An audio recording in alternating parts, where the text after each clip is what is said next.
నమస్తే, నేను Gayatri. Welcome to life line. ఈ రోజు లైఫ్ లైన్ లో నడుము నొప్పి, మెడ నొప్పి, సయాటికాకి సంబంధించి ఆయుర్వేదంలో ఎటువంటి ట్రీట్మెంట్ విధానం అందుబాటులో ఉందో దాని గురించి మాట్లాడుకుందాం. మనతో పాటు స్టూడియోలో అందుబాటులో ఉన్నారు వర్ధన్ ఆయుర్వేద హాస్పిటల్ నుంచి డాక్టర్ వర్ధన్ గారు. ఆయన అడిగి మరిన్ని విషయాలు తెలుసుకునే ముందు మీకు ఆయుర్వేదానికి సంబంధించి ఎటువంటి డౌట్స్ ఉన్నా కూడా స్క్రీన్ మీద స్క్రోల్ అవుతున్న నెంబర్స్ కి కాల్ చేయొచ్చు. సార్ నమస్తే. Studio sir, first of all ఆయుర్వేదం అనగానే ఎన్ నెంబర్ ఆఫ్ ప్రాబ్లమ్స్కి సింగిల్ సొల్యూషన్గా భావిస్తూ ఉంటారు చాలామంది.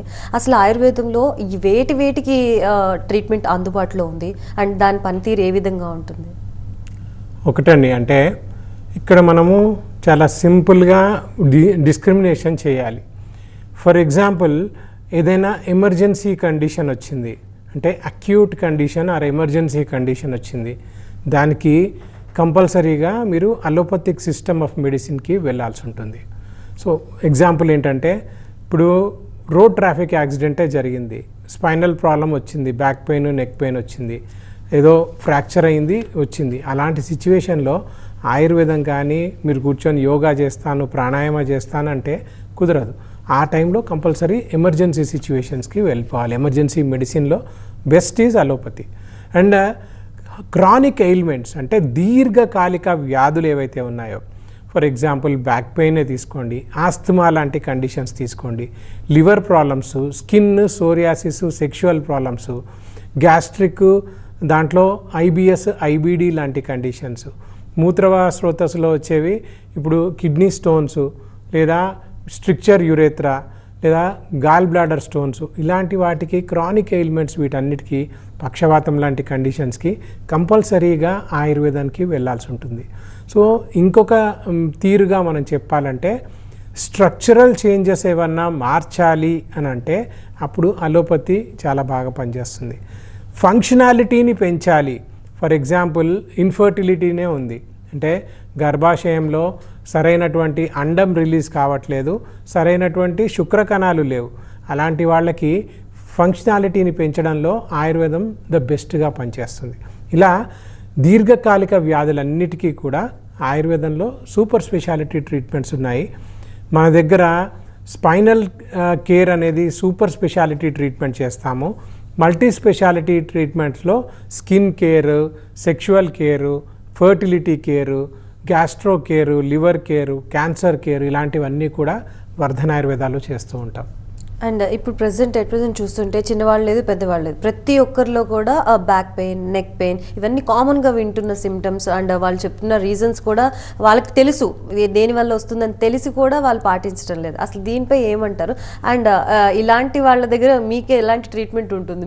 మీ దగ్గర ఎలాంటి ట్రీట్మెంట్? చాలా ఇప్పుడున్న కండిషన్లు అందరికీ కూడా ఇలానే ఉందండి. వాళ్ళకి కారణాలు తెలుసు, వాళ్ళకి ప్రాబ్లం ఎక్కడ వస్తుందో తెలుసు. ఫర్ ఎగ్జాంపుల్, కూర్చొని ఉద్యోగం చేసే వాళ్ళకి అంటే ఒక 8 గంటల నుంచి 10 గంటలు కంటిన్యూస్గా కూర్చుంటే వాళ్ళకి బ్యాక్ పెయిన్ వస్తుంది, నెక్ పెయిన్ వస్తుంది అని తెలుసు. అండ్ మొబైల్ కంటిన్యూస్గా వేసుకొని ముందుకి తల వంచి కూర్చున్నప్పుడు ఆటోమేటికల్లీ మెడ నొప్పి వస్తుంది అనే సంగతి కూడా తెలుసు. కానీ మనం ఏం చేస్తాము, ఆ నొప్పిని తగ్గించుకోవడానికి ఒక పెయిన్ కిల్లర్ వేసుకుంటాము, ఆ నొప్పిని ఏదో టెంపరీగా మసకబారిపోయేటట్టు చేసుకుంటామే, కానీ నొప్పికి మూలాన్ని కనుక్కొని ఆ మూలానికి చికిత్స చేయడానికి మనకు ఎవ్వరికీ ఓపిక ఉండదు. ముఖ్యంగా ఇప్పుడున్న హరీబరీ సిచ్యువేషన్స్లో ఎవరికీ అంత టైం లేదు, అంత ఓపిక లేదు, అంత తీరిక కూడా లేదు. కాకపోతే ఏం చేస్తారంటే పెయిన్ కిల్లర్ పాపప్ చేస్తారు, దానంతలదే తగ్గిపోవాలని కోరుకుంటారు, కానీ మూల కారణాన్ని ఫైండ్ అవుట్ చేయడానికి అస్సలు ప్రయత్నించారు. ఆయుర్వేదంలో చిన్న కొటేషన్ ఉన్నదండి, నిదాన పరివర్జనమేవా అర్ధ చికిత్సితం అంటారు. నిదానం అంటే కారణం, కారణాన్ని కనుక్కోగలిగితే సగం చికిత్స జరిగిపోయినట్టే అని ఆ శాస్త్రం చెప్తుంది. అలా మూల కారణం స్పైన్కి వచ్చినప్పుడు అది కండరాలలో తేడా రావచ్చు, లిగమెంట్లో తేడా ఉండొచ్చు, లేదా డిస్కులలో తేడా ఉండొచ్చు, వర్టిబ్రే అంటే వెన్నుముకలలో తేడా ఉండొచ్చు, నరాలలో తేడా ఉండొచ్చు, లేదా స్పైనల్ కార్డ్లో తేడా ఉండొచ్చు, లేదా ఇదంతా పక్కకు పెట్టేసి మన స్ట్రెస్సే మనకి కారణం కావచ్చు. కాబట్టి ఎక్కడ కారణం ఉంది అనేది కనుక్కుంటే బ్యాక్ పెయిన్లో 95% of back pain is a treatable back pain అండి. ఓన్లీ 5%కే మీకు సర్జరీ అవసరం. నిజానికి ఇప్పుడు జరుగుతున్నది ఏంటంటే ఆ 5%ని 95% లాగా క్రియేట్ చేసి భూతద్దంలో చూయించేసి మీకు సర్జరీలు అవసరమని చెప్పేస్తూ ఉన్నారు. సర్జరీలు నిజంగా అవసరం ఉన్నది ఓన్లీ 100 మందిలో 5 మాత్రమే. మిగతా 95 మందికి వాళ్ళంతలో వాళ్ళు మారితే, వాళ్ళ లైఫ్ స్టైల్ని మార్చుకోగలిగితే, ఇక్కడ ఒక చిన్న పాయింట్ చెప్తాను. స్పైన్ ఫ్రేమ్వర్క్ అని చెప్తాం. స్పైన్ ఫ్రేమ్వర్క్ అంటే SPINE అనేది యాక్రోనిమ్ అండి. ఎస్ అంటే స్లీప్ మేనేజ్మెంట్ బాగుండాలి, P అంటే పోస్చర్ బాగుండాలి, I అంటే ఇన్ఫ్లమేషన్ కంట్రోల్ సరిగ్గా చేసుకోవాలి. అంటే లోపల మనకి ఏదైతే వేడి తత్వం పెరుగుతుందో, లోపల ఏదైతే వ్యాధికి మూలం అవుతుందో దాన్ని తీసివేసే ప్రయత్నం చేయాలి. దాంట్లో లైఫ్ స్టైల్ పాటించాలి, మీ స్ట్రెస్ మేనేజ్మెంట్ కరెక్ట్గా ఉండాలి, మీ గట్ని కూడా రీసెట్ చేయాలి. N అంటే న్యూట్రిషన్ మేనేజ్మెంట్, అంటే మీరు తినేది సరిగ్గా చూసుకోవాలి. E అంటే ఎక్సర్సైజ్ మేనేజ్మెంట్. ఇవన్నీ ఈ స్పైన్ అనే దాన్ని మీరు సరిగ్గా పాటించారనుకోండి, spine management today is always better than back pain tomorrow అంటాం. అంటే ఈరోజు మీరు ఈ స్పైన్ మేనేజ్మెంట్ని పాటిస్తే అసలు మీకు వెన్నునొప్పే రాదు. వెన్నునొప్పి వచ్చినా ఈ స్పైన్ మేనేజ్మెంట్ని పాటించారనుకోండి, నెక్స్ట్ దశలోకి, నెక్స్ట్ స్టేజ్కి వెళ్ళదు. లేదు, నెక్స్ట్ దశలోనే ఉంది, అది సర్జరీ దాకా దారితీయదు. సర్జరీ చేయించుకున్నారు, కాంప్లికేషన్స్ వచ్చాయి, ఆ కాంప్లికేషన్స్ తగ్గాలన్నా ఈ స్పైన్ మేనేజ్మెంట్ని మీరు పాటించాల్సిందే. సో మనం చేయాల్సింది ఏంటి? నిద్ర సరిగ్గా పోవాలి, కూర్చునే విధానం మార్చుకోవాలి, ఇన్ఫ్లమేషన్ని తగ్గించుకోవడానికి మీ గట్ని రీసెట్ చేసుకోవాలి, తినేది సరిగ్గా తినాలి, అండ్ ఎక్సర్సైజ్ కరెక్ట్గా చేయాలి. ఇవన్నీ ఎవరు చేయాలి? ఎవరికి వాళ్ళే చేయాలి. ఎవరికి వాళ్ళే ఎప్పుడు చేస్తారు? మనకు నొప్పి వచ్చినాక, మనకు తగ్గకపోతే అప్పుడు చేస్తారు. అంతేగాని నొప్పి రాకముందే మనం చేద్దాము, నొప్పి రాకుండా కాపాడుకుందామని ఎవ్వరూ ఆలోచించరండి. సో ఇక్కడ ప్రాబ్లం ఎక్కడ వస్తుందంటే, spine disease oriented mind set అయిపోయింది మనది. మనకు కావాల్సింది spine mind set, spine relaxing mind set కావాలి, spine problems relieving mind set కావాలి. అలా ఆలోచించినప్పుడు ఎవరు కూడా డాక్టర్ల దగ్గరికి వెళ్ళాల్సిన అవసరం లేదు, పెద్ద పెద్ద సర్జరీలు చేయించుకోవాల్సినటువంటి అవసరం లేదు. కానీ ఇప్పుడు అంతా ఉల్టా జరిగిపోతుంది, సర్జరీలు ఎక్కువ జరుగుతున్నాయి కాబట్టి ఎవరికి వాళ్ళే సేఫ్గా ఉండడం చాలా అవసరం. అసలు human body posture, sitting posture ఏ విధంగా ఉండాలి, అండ్ పడుకునేటప్పుడు ఏ విధంగా ఉండాలి, ఒకసారి దాని గురించి. ఒకటండి, అంటే పోస్చర్స్ అని అన్నప్పుడు దేర్ ఆర్ 3 మెయిన్ పోస్చర్స్ అండి. స్లీపింగ్ పోస్చర్స్ గురించి మాట్లాడినప్పుడు ఒకటి బోర్లా పడుకోవడం. ఈ బోర్లా పడుకున్నప్పుడు ఏమవుతుంది అని అంటే, మీ స్పైనల్ అలైన్మెంట్, అంటే మన స్పైన్లో ఒక 2 యాంగిళ్ళు ఉంటాయి. యాక్చువల్గా 3 కర్వేచర్లు ఉంటాయి.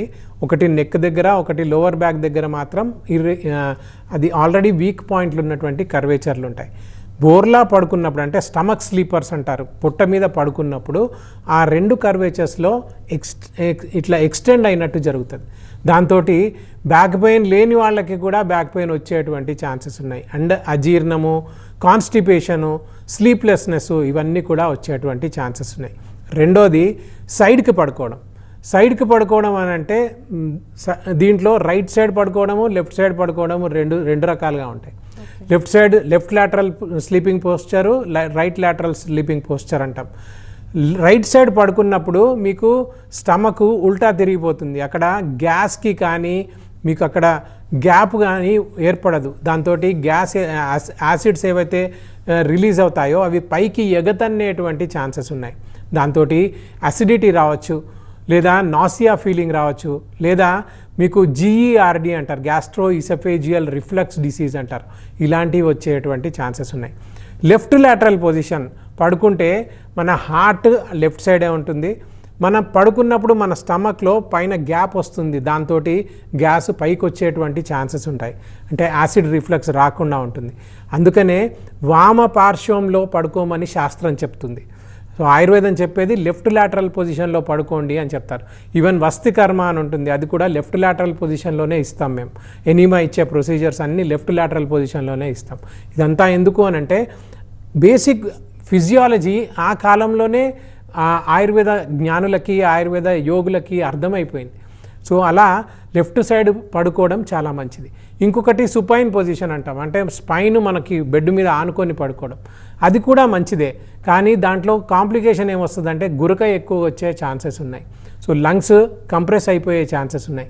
ఆస్తమా లాంటి కండిషన్స్ ఉన్న వాళ్ళకి ఎక్కువ అవుతుంది, సైనస్ లాంటి కండిషన్స్ ఎక్కువ అవుతాయి. కాబట్టి sleeping position always is good for left lateral పొజిషనే. ఇక్కడ ఒక ఇంట్రెస్టింగ్ పాయింట్ కూడా చెప్తాను. ఒక రాత్రిలో మీరు 22 పొజిషన్స్ మారుతారండి. మీరు ఏ పొజిషన్లో పడుకుంటున్నారు అనేది మీరు పడుకునేంత వరకు మాత్రమే పాటిస్తారు. దాని తర్వాత ఏ పొజిషన్లో పడుకుంటున్నారో మీకు తెలియదు, ఎవరికీ తెలియదు. కాబట్టి వీలైనంత వరకు మీరు మెలకుతోనున్నప్పుడు పడుకోవాలని అనుకుంటే లెఫ్ట్ లాటరల్ పొజిషన్లో పడుకోండి. వర్ధన్ గారు కాలర్ ఉన్నారు, తీసుకుందాం. శాంతాదేవి గారు ప్రకాశం డిస్ట్రిక్ట్ నుంచి. హలో హలో అమ్మా, నమస్కారం తల్లి, చెప్పండి. నమస్కారం అండి. కాలు తిమ్మిరిగా ఉంటుందండి, కింద పాదము ఎడం కాలు. ఎప్పటి నుంచమ్మా? సంవత్సరం నుంచి ఉంది. మరి ఏమన్నారు, డాక్టర్ గారికి చూపించుకున్నారా? హోమియోపతి వాడుతున్నాము. ఉమ్. ఈ పైకి నొప్పి వచ్చింది, నుంచున్నా నడుస్తుందా. అమ్మా, వెనకాల నరం నొక్కుంటున్నట్టుందమ్మా. నడుములో ఉన్న నరం నొక్కుంటే తొడల వెనకాల, మోకాల వెనకాల, పిక్కల వెనకాల, పాదం దాకా వచ్చే అతి పొడవైన నరం ఉంటుంది, సయాటిక్ నర్వ్ అంటారు. ఆ నరం నొక్కుంటే ఈ తిమ్మిర్లు, పోట్లు, మంటలు వస్తాయి. ఇంకా తిమ్మిర్లు రావడానికి వేరే కారణాలు కూడా ఉన్నాయి. షుగర్ ఉన్న వాళ్ళకి వస్తుంది, కాళ్ళల్లో మోకాళ్ళల్లో తేడా ఉన్న వాళ్ళకు వస్తుంది. ఎలక్ట్రోలైట్ ఇంబ్యాలెన్స్ అంటే నీళ్లు సరిగా తాగని వాళ్ళకి, హైడ్రేషన్ సరిగా లేని వాళ్లకు వస్తుంది. కారణం ఏంటి అనేది కనుక్కొని దానికి చికిత్స చేస్తే చాలా బాగుంటుందమ్మా. ఒకసారి స్క్రోల్ అయ్యే నెంబర్ 04049171819 అనే నెంబర్కి కాల్ చేయండి. ఒకసారి అపాయింట్మెంట్ తీసుకొని ప్రకాశం జిల్లా అంటున్నారు, ప్రకాశం అంటున్నారు, విజయవాడకు వస్తాను నేను 27వ తారీఖు. అక్కడ మా డాక్టర్స్ కూడా ఉన్నారు. ఒకసారి అక్కడికి వెళ్ళండి. మిమ్మల్ని చూసి మీ వ్యాధి తీవ్రతను బట్టి మీకు ట్రీట్మెంట్ ఇవ్వడానికి ప్రయత్నం చేస్తారు. సో ఫస్ట్ ఆఫ్ ఆల్ ఏదైనా ప్రాబ్లం వచ్చిందంటే ఎన్ నెంబర్ ఆఫ్ ట్రీట్మెంట్ ప్రొసీజర్స్ అందుబాటులో ఉంటున్నాయి. సో ఆయుర్వేదంని చూస్ చేసుకున్నాం, కానీ ఆయుర్వేదంలో కూడా సంపూర్ణ చికిత్స అనేది ఉంటుందా? డెఫినెట్గా ఉంటుందండి. కాకపోతే ఇక్కడ ఏ స్టేజిలో పేషెంట్ వస్తున్నాడు, పేషెంట్ యొక్క శరీర ధర్మం ఏంటి, వ్యాధి తీవ్రత ఏంటి, వ్యాధి సివియారిటీ ఏంటి, ఆయనకి ఏ ధాతు లెవెల్లో ప్రాబ్లం ఉంది, ఇవన్నీ కన్సిడర్ చేస్తూ ఇంకా స్పెషల్గా ఆయుర్వేదంలో దశవిధ పరీక్షలు, అష్టవిధ పరీక్షలు, త్రివిధ పరీక్షలు అని ఉంటాయి. అవన్నీ సరిగ్గా చేసుకున్న తర్వాత పేషెంట్ యొక్క ఆహార స్థితి ఎలా ఉంది, వ్యాయామ శక్తి ఎలా ఉంది, సాత్మ్యము సత్వము ఎలా ఉన్నాయి, అంటే వాడి మెంటల్ కెపాసిటీ ఎలా ఉంది, తను నిజంగా మంచిగా అవ్వాలని కోరుకుంటున్నాడా లేదా అనేది కూడా మనం ట్రీట్మెంట్ ఆస్పెక్ట్లో కన్సిడర్ చేయాల్సి ఉంటుంది. సో అలాంటి పరిస్థితులన్నీ కూడా కన్సిడర్ చేసిన తర్వాత అప్పుడు ట్రీట్మెంట్ చెప్పాల్సినటువంటి అవసరం ఉంటుంది. ట్రీట్మెంట్లో కూడా 4 ఫోల్డెడ్ ట్రీట్మెంట్ ఉంటుందండి ఆయుర్వేదంలో, ముఖ్యంగా స్పైనల్ ప్రాబ్లమ్స్కి. ఒకటి బాహ్య చికిత్సలు అని చేస్తాం, అంటే మసాజ్డ్ బేస్ థెరపీస్ చేస్తాం. దీన్ని మా స్పెషాలిటీ ఏంటంటే మేరు చికిత్స, మర్మ చికిత్స అంటారు. ఈ ట్రీట్మెంట్ ద్వారా ఇప్పటికీ 1 మిలియన్ బ్యాక్ పెయిన్ పేషెంట్స్, అంటే 10 లక్షల మందికి పైగా వెన్నునొప్పితో, మెడ నొప్పితో బాధపడే వాళ్ళకి ట్రీట్మెంట్ ఇచ్చాం. 4 లక్షల మందికి పైగా స్పైనల్ సర్జరీస్ అవాయిడ్ చేశాం. సో ఈ ట్రీట్మెంట్ చాలా ఇంపార్టెంట్గా ఉంటుంది. అది 10 రోజులు, 14 రోజులు, 18 రోజులు, 21 రోజులు, 28 రోజులు, 45 రోజులు చేసే ట్రీట్మెంట్స్ అండి. బేస్డ్ అపాన్ శరీర ధర్మము, ఎట్ ద సేమ్ టైం సివియారిటీని బట్టి ఆ ట్రీట్మెంట్స్ చేయాల్సి ఉంటుంది. రెండోది ఆభ్యంతర చికిత్స అంటారు, అంటే ఇంటర్నల్ మెడిసిన్స్. సో మెడిసిన్స్ ఎన్ని రోజులు వేసుకోవాలి అనేది కూడా ఉంటుంది. యూజువల్గా 4 months to 6 months మనం మెడిసిన్స్ డోసేజెస్ ఉంటాయి, సివియారిటీని బట్టి మళ్ళీ డిసైడ్ అవుతుంది. మూడవది ఆహార చికిత్స. డైట్ చాలా ఇంపార్టెంట్ రోల్ ప్లే చేస్తుంది. సో డైట్లో కూడా వాతహర ఆహార ఔషధాలన్నీ కూడా తీసుకోమని చెప్తాం, వాతాన్ని పెంచే ఆహారాలన్నీ మానేయమని చెప్తాం. నాలుగవది విహార చికిత్స, అంటే లైఫ్ స్టైల్ని మార్చుకోవాలి, తనున్న కండిషన్స్ అన్నీ మార్చుకోవాలి, ఎక్సర్సైజ్ ప్యాటర్న్స్ని పెంచుకోవాలి. సో ఇవన్నీ చేస్తే ఆటోమేటికలీ చాలా ప్రాబ్లమ్స్ సొల్యూషన్స్ దొరుకుతాయి స్పైనల్ ప్రాబ్లమ్స్లో. సార్ కాలర్ ఉన్నారు, తీసుకుందాం. లక్ష్మీ పార్వతి గారు నర్సాపురం నుంచి. హలో చెప్పండి అమ్మా, నమస్కారం, చెప్పండి అమ్మా. అదే అండి, నాకు ఈ మధ్యలో మెల్లలాగటం, రెక్కగుళ్ళు అంటే కీలవతం ఉందండి. ఓకే. షుగర్, బీపీ కూడా ఉన్నాయండి, గ్యాస్. ఎంతమ్మా మీ వయసు? 53 అండి. ఓకే. ఎప్పుడన్నా కింద పడ్డారా, దెబ్బ తగిలిందా, ఎందుకు వచ్చింది? లేదు, ఏం లేదండి, ఉట్టినాయి ఈ మధ్యలో అండి. చెయ్య, ఎడం చెయ్య, రెక్కగుళ్ళలోంచి భుజంలోంచి చెయ్యలాగుతుందండి. ఒకటమ్మా, అంటే మీకు ఉన్న అసిడిటీ వల్ల కూడా వెనకాల నొప్పి వస్తుంది, మెడ దగ్గర నొప్పి వస్తుంది, ఒకటి మొదటి కారణం. రెండోది మీ షుగర్ కంట్రోల్లో లేదు అమ్మా. గ్యాస్ గురించి అండి, యాసిడిటీ అంటే. గ్యాసు అసిడిటీ వల్ల కూడా మెడలో నొప్పి వస్తుందమ్మా.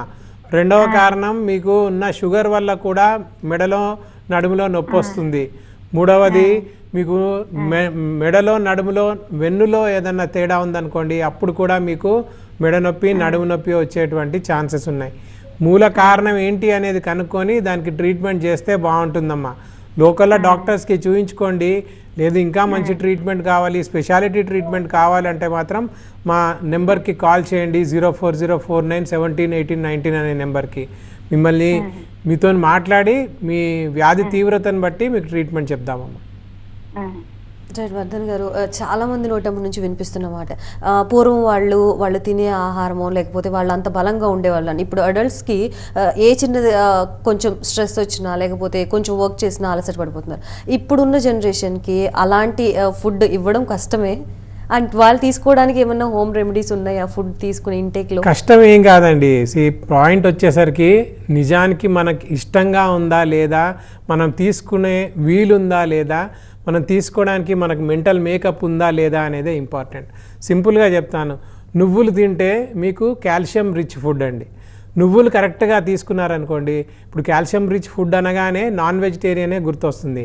అది నాన్ వెజిటేరియన్స్కి ఈజీ, ఎందుకంటే ఎవరికైనా నాన్ వెజ్ తింటే వెంటనే కాల్షియం రిచ్ ఫుడ్ వచ్చేస్తుంది, మీ స్పైన్కి మజిల్స్కి అంతా స్ట్రెంగ్త్ వస్తుంది. మరి వెజిటేరియన్ మాట ఏంటి అని అడుగుతూ ఉంటారు.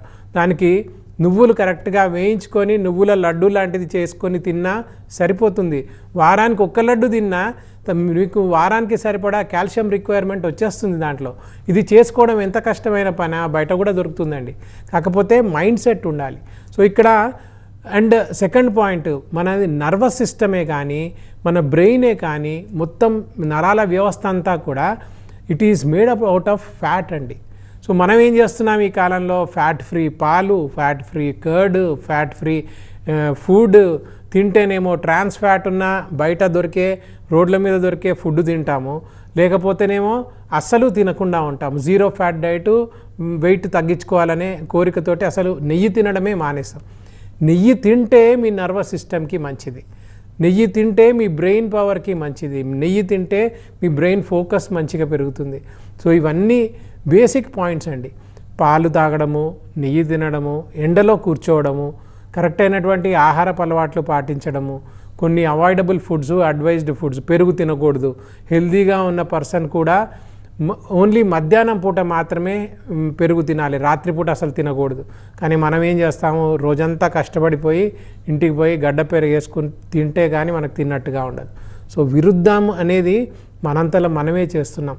బేసిక్ మన ఫార్ములేషన్లో, బేసిక్ మన యాటిట్యూడ్లోనే మనకు ప్రాబ్లం ఉన్నప్పుడు అది ఎంత కరెక్ట్ చేద్దాం అనుకున్నా, ఇక్కడ కూర్చొని ఎంత గట్టిగా మాట్లాడినా కొంతమంది మాత్రమే వింటారండి. నిజానికి ఏదైతే చెప్తున్నానో 95% బ్యాక్ పెయిన్ని రిలీవ్ చేసుకోవచ్చు సర్జరీ లేకుండా అని చెప్తున్నానో, 95% అదే 95% మీ అంతలో మీరు కూడా నార్మల్ అయిపోయేటువంటి ఛాన్సెస్ ఉన్నాయి. కానీ మనకు ఆ మెంటల్ యాటిట్యూడ్ ఉండాలి. వాటర్ ఇంటేక్ కూడా చాలా హెల్ప్ చేస్తుంది డెఫినెట్గా అండి. ఎందుకంటే ఎంత ఇంటేక్ తీసుకోవాలి? ఎందుకంటే వాటర్ ఇంపార్టెన్స్ స్పైన్లో మనం మాట్లాడినప్పుడు మనకి వెన్నుముక మధ్యలో డిస్క్ అనేది ఉంటుందండి. ఆ డిస్క్లో న్యూట్రిషన్, దానికి నర్వస్ డ్రైనేజ్ ఏమి ఉండదు, నర్వస్ సిస్టమ్ ఏమీ ఉండదు. దానికి న్యూట్రిషన్ అంతా వచ్చేది మనం తీసుకునే హైడ్రేషన్ వల్లనే. రాత్రిపూట పడుకున్నప్పుడు ఒక మంచి పాయింట్ ఏంటంటే, రాత్రిపూట పడుకున్నప్పుడు మన హైట్ 1 ఇంచు 1.5 ఇంచు పెరుగుతుంది. ఎందుకు అనంటే మనం తీసుకున్న వాటర్ అంతా అబ్జార్బ్ చేసుకొని ఆ డిస్కులు రిప్లెనిష్ అయ్యి అవి స్వెల్ అయిపోతాయి. సో అలా మీరు నీళ్లు సరిగ్గా తాగలేదనుకోండి, ఆ డిస్కులు స్వెల్ కావు, డిస్కులు ఎండిపోతాయి. డిస్కులు ఎండిపోతే పగిలిపోతుంది, డిస్క్ పగిలిపోతే లోపల ఉన్న గుజ్జు బయటకు వస్తుంది. ఆ గుజ్జు బయటకు వస్తే పక్కనున్న నరం మీద ప్రెస్ అవుతుంది. దాంతో 48 రకాల స్పైనల్ ప్రాబ్లమ్స్లో ఏదైనా రావచ్చు. సయాటికా రావచ్చు, చేతులంతా వచ్చే తిమ్మిర్లు, సర్వైకల్ రాడిక్యులోపతి రావచ్చు, ఏ ప్రాబ్లం అయినా రావచ్చు. సో హైడ్రేషన్ అనేది ఇంపార్టెంట్. మినిమం ఈ హైడ్రేషన్లో కూడా చాలా రాంగ్ కాన్సెప్ట్స్ ఉన్నాయండి. అందరు అంటారు 3 లీటర్లు తాగండి, 5 లీటర్లు తాగండి అంటారు. కానీ అది వాతావరణాన్ని బట్టి, మీ శరీర ధర్మాన్ని బట్టి, మీరు చేసే పనిని బట్టి. ఫర్ ఎగ్జాంపుల్ చాలా కాయ కష్టం చేసే వాళ్ళు ఉన్నారు, వాళ్ళకి స్వెట్ వెళ్ళిపోతుంది, ఇంకొక లీటర్ 2 లీటర్లు ఎక్స్ట్రా తాగాల్సి ఉంటుంది. ఏసీలో కూర్చొని ఉన్నాము, మనకి స్వెట్టింగ్ తక్కువ ఉంటుంది, తక్కువ నీళ్లు తాగినా పర్వాలేదు. అదే మీరు ఎండాకాలంలో ఉన్నారు, పర్స్పిరేషన్ ఎక్కువ జరుగుతుంది, అప్పుడు నీళ్ళు ఎక్కువ తాగాల్సి ఉంటుంది. సో కరాఖండిగా 8 గ్లాసుల నుంచి 10 గ్లాసులు అని చెప్పేది కాదు. మీ శరీర అవసరాలను బట్టి దాహం వేసినప్పుడు మాత్రమే మీరు వాటర్ని తాగాలి అని శాస్త్రం చెప్తుంది. కాబట్టి దానికి అనుకూలంగా మీరు అలారం పెట్టుకొని తాగుతారా, లేకుంటే మీకు నిజంగా దాహం వేస్తే తాగుతారా, మినిమం అయితే ఒక 8 to 10 గ్లాసెస్ తాగమని చెప్తాం. అంటే 2 to 3 litres of normal water. అది కూడా ల్యూక్వామ్ వాటర్ తాగితే చాలా మంచిది. కోల్డ్ వాటర్, ఫ్రీజ్ వాటర్ తాగితే మళ్ళీ వాతం పెరుగుతుంది. వాతం పెరిగితే 42 రకాల లక్షణాలు వస్తాయి, 80 రకాల వాత వ్యాధులు వస్తాయి. అశీతి వాత రోగాలు అంటారు. మెడలో వచ్చే గ్రీవవాతం అంటాము, నడుములో వస్తే కటివాతం అంటాము, కాలంతా వస్తే గృద్రసీ వాతం అంటాము, మోకాళ్ళు వస్తే సంధివాతం అంటాము, చెయ్యి కాలు పడిపోతే పక్షవాతం అంటాం. అన్ని ప్రాబ్లమ్స్ ఉన్నాయి వాత వ్యాధులలో. సో ఆయుర్వేదంకి సంబంధించి చాలా మిత్స్ వింటూ ఉంటాం, అండ్ మీరు ఎక్కువగా విన్న మిత్స్ ఏంటి, అండ్ దానికి మీ ఆన్సర్స్ ఏంటి? ఫస్ట్ అండ్ ఫార్మోస్ట్ మిత్ మా దగ్గరికి రాగానే మీ మందులు వాడితే వేడి చేస్తుందండి, ఆయుర్వేదం మందులు వాడితే వేడి చేస్తుంది అని. శరీర ధర్మాన్ని బట్టి, వ్యాధిని బట్టి మనం మందు ఇచ్చినప్పుడు ఏ వేడి చేయదండి. సో ఇక్కడ పాయింట్ ఏంటంటే 7 రకాల ప్రకృతులు ఉంటాయి. వాత ప్రకృతి, పిత్త ప్రకృతి, కఫ ప్రకృతి, వాత పిత్త, పిత్త కఫ, కఫ వాత ప్రకృతి, సమ ప్రకృతి అని ఉంటుంది. ప్రకృతిని బట్టి మనం మందు ఇచ్చినప్పుడు, ఇప్పుడు ఫర్ ఎగ్జాంపుల్ అండి, పిత్త శరీరం కలవాడు అంటే బాగా ఎంజైమాటిక్ యాక్టివిటీ ఎక్కువగా ఉంది, వాళ్ళకి స్పైసీ ఫుడ్ ఇచ్చామనుకోండి ఏమవుతుంది, యాసిడిటీ పెరుగుతుంది, హీట్ పెరుగుతుంది. అలా అదే బాగా ఎంజైమాటిక్ యాక్టివిటీ, అసిడిటీ ఉన్నవాడికి మజ్జిగ తాగిచ్చామనుకోండి ఏమవుతుంది, శాంతం పొందుతుంది. సో అలా ఫస్ట్ ఇచ్చే మందులే కానివ్వండి, చెప్పే ఆహారపు అలవాట్లే కానివ్వండి, చెప్పే ఎక్సర్సైజ్ ప్యాటర్న్సే కానివ్వండి, చెప్పబోయే ట్రీట్మెంట్సే కానివ్వండి, శరీర ధర్మాన్ని బట్టే ఉంటాయి. అందుకనే ఆయుర్వేదంలో పర్సనలైజ్డ్ ట్రీట్మెంట్ ఉంటుందే కానీ అందరికీ ఒకటే రకమైనటువంటి ట్రీట్మెంట్ ఉండదు. మీరు నొప్పితోటి వస్తే అందరికీ క్రోసిన్ మాత్రమే, పారాసిటమాల్ మాత్రమే ఇచ్చేది ఉండదు. ఆయుర్వేదంలో మీ శరీర ధర్మాన్ని బట్టి మీకొక మందు, ఇంకొక శరీర ధర్మాన్ని బట్టి ఇంకొక మందు ఉంటుంది. కాబట్టి వేడి చేస్తుందని ఆయుర్వేదం మందులు వాడడం మానేయకండి. మీ శరీర ధర్మాన్ని కరెక్ట్గా అర్థం చేసుకునే డాక్టర్ దగ్గరికి వెళ్ళండి, ఆయుర్వేద వైద్యుని సంప్రదించండి, కరెక్ట్ అయినటువంటి మందులు తీసుకోండి. ఆన్లైన్లో చూసి ఇంకెక్కడో చూసి డైరెక్ట్గా అది కూడా నాకు పనిచేస్తుంది అని మాత్రం అస్సలు ఎక్స్పెక్ట్ చేయకండి. కంపల్సరీగా డాక్టర్ పర్యవేక్షణలో మాత్రమే మందులు తీసుకోండి. Thank you so much Vardhan గారు for being here and explaining about all these things. Once again thank you so much అండి. సో చూసారు కదా, ఇది వాళ్ళ లైఫ్ లైన్. మరొక లైఫ్ లైన్తో మళ్ళీ కలుద్దాం. అప్పటి వరకు చూస్తూనే ఉండండి TV9.